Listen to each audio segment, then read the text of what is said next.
অন্তর্বর্তী সরকারের প্রধান দায়িত্ব নির্বাচন আয়োজন করা, একটি অবাধ, সুষ্ঠু এবং গ্রহণযোগ্য নির্বাচন। সেই নির্বাচনের সাথে সংশ্লিষ্ট 4টা সংস্কার আছে, যেটা আমাদের 31 দফাতেও প্রস্তাবনা আছে: নির্বাচন কমিশন, আইন শৃঙ্খলা বাহিনী, জনপ্রশাসন এবং বিচার বিভাগ। এই 4টা সংস্কারে যতটুকু নির্বাচন আয়োজনের সাথে প্রয়োজনীয় ওনারা ততটুকু করবেন, বাকিটুকু ওনারা রেখে দিবেন এবং পরবর্তীতে যে নির্বাচিত সরকার আসবে, যার জনগণের ম্যান্ডেট থাকবে, জনগণের ক্ষমতার প্রতিফলনে ম্যান্ডেট নিয়ে এসে তারা প্রতিপালন করবেন, সেটা এটা আমাদের প্রস্তাবনা। আমি একটু যদি পোলাইটলি একটু ওনার সাথে একটু সাপ্লিমেন্ট করতে চাই, কিছু কিছু ক্ষেত্রে ডিসএগ্রিও করতে চাই। দেখেন, আমাদের এক দফার যে দাবিটা ছিল সেখানে কিন্তু একদম সম্পূর্ণভাবে লেখা ছিল ফেসিবাদ ব্যবস্থার বিলুপ এবং নতুন রাজনৈতিক বন্দোবস্ত। দেখেন, আমরা যদি আবার একটা, এখানে আমার ছাত্র দলের অনেক ভাইরা আছেন, আমি তাদেরকে অনেককে আমি ক্যাম্পাস লাইফ থেকে আমি লোকেট করতে পারি তাদেরকে। তো দেখেন, আমরা যখন এই যে বলা হচ্ছে যে সংস্কারের মূল প্রবর্তক হচ্ছে তারেক জিয়া সাহেব, তো দেখেন, এবং জুলাই বলা হয়েছে, গত বছরের জুলাই 31 দফা দাবি দেওয়া হয়েছে। কিন্তু আমরা যদি 28 অক্টোবরের যে ঢাকার যে কর্মসূচিটি যদি আমরা দেখতে চাই, সেই কর্মসূচিটি যদি আপনি অ্যানালিসিস করেন, তাহলে দেখবেন সেইখানটায় কিন্তু আমরা সফল হইনি। এবং সেখানে সমাজের যত ধরনের মানুষ রয়েছে, সমাজের সব ক্লাসের মানুষ কিন্তু সেখানে অংশগ্রহণ করেনি। আজকে এই সারিতে কিছু ছেলে ছিল, তাদের বয়স হতে 12 বছর, 14 বছর, 18 বছর, ওই ছেলেটা আগামী নির্বাচনে ভোট দিবে না। আমাদের একটা কথা মাথায় রাখতে হবে, শুধুমাত্র একটি ভোটের অধিকারের জন্য এই গণঅভ্যুত্থানটি হয়নি। শুধুমাত্র একটি ভোটের অধিকারের জন্য, যে শুধুমাত্র আমি ভোট দিব। দেখেন, বিদ্যমান রাজনৈতিক কাঠামোটি রেখে পরবর্তীতে আমরা যতই নির্বাচন দেই না কেন, সেই নির্বাচনের গ্রহণযোগ্যতা কিন্তু থাকবে না। এবং এই জিনিসটি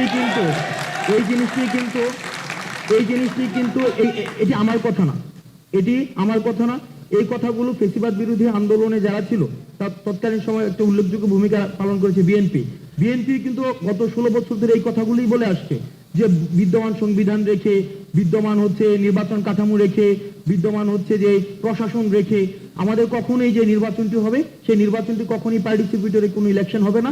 সুতরাং এটির জন্য আমাদের রাষ্ট্র কাঠামোর একটা ব্যাপক ধরনের পরিবর্তন প্রয়োজন। সেই জায়গা থেকে আমরা কিন্তু বারবার একটি কথা বলছি যে আমাদের কনস্টিটিউশনাল রিফরমেশন প্রয়োজন এবং অ্যাডমিনিস্ট্রেটিভ, যেটা একটা বলেছিলেন স্টেট অ্যাপারেটাসের একটা পূর্ণাঙ্গ ধরনের একটা পরিবর্তন প্রয়োজন। দেখেন, আমরা যারা নির্বাচিত সরকারের প্রতি আমাদের আস্থা আছে, কিন্তু আমরা প্রতারিত হয়েছি ইতিহাসের প্রতিটি পর্যায়ে। আমরা যখন 91-তে 3 দফার ভিত্তিতে যেই অভ্যুত্থানটি হয়েছিল, সেটি পরবর্তীতে কতটা মানুষের আকাঙ্ক্ষার প্রতিফলন ঘটাতে পেরেছিল, সেটি আজকে প্রশ্ন রাখতে চাই। দ্বিতীয়ত, 71 পরবর্তী, স্যার এখানে বসে আছেন, আমরা দেখেছি 71 পরবর্তী সময়ের কিছুদিন পরে আমরা প্রতারিত হয়েছি। 24 পরবর্তী সময়ে আমরা দেখেন, আমাদের যারা সিনিয়র রয়েছেন, যারা রাজনীতি করছেন এত বছর ধরে, আমরা আপনাদের ক্ষতটাকে আমরা মনে করে দিতে চাই। আপনারা ন্যূনতম কথা পর্যন্ত বলতে পারেননি, আপনাদের ন্যূনতম কথা বলার অধিকার পর্যন্ত ছিল না। আপনাদের দলের যিনি নেত্রী, উনার ন্যূনতম চিকিৎসাটির অধিকার পর্যন্ত ছিল না, তাকে বন্দী করে রাখা হয়েছে। আমরা বলছি না, আমরা রাজনৈতিক দলগুলো থেকে আমরা এমন না যে আমরা এমন কোনো বক্তব্য দিচ্ছি যেটা রাজনৈতিক দলগুলোর সাথে কনফ্লিক্টিং হচ্ছে, বিষয়টি এমন না।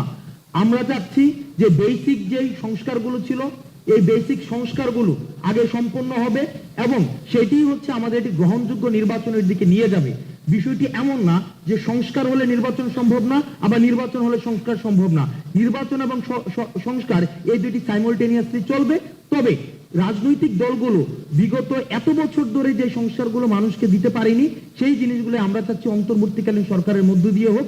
ভাইয়ের একটা কথার সাথে আমি পোলাইটলি ডিসএগ্রি করব, শুধুমাত্র যে নির্বাচিত সরকারের মধ্য দিয়েই জনগণের সেটি হয়, সেটি আমরা গত বছর আওয়ামী লীগ কিন্তু বারবার বলছে আমরা নির্বাচিত সরকারের মধ্য দিয়ে এসেছি, আমাদের ম্যান্ডেট আছে, এবং তারা যা ইচ্ছা তা করেছে কনস্টিটিউশন নিয়ে তাদের মন মতো করে তারা সেটিকে সাজিয়ে গুছিয়ে যা ইচ্ছা তা করেছে।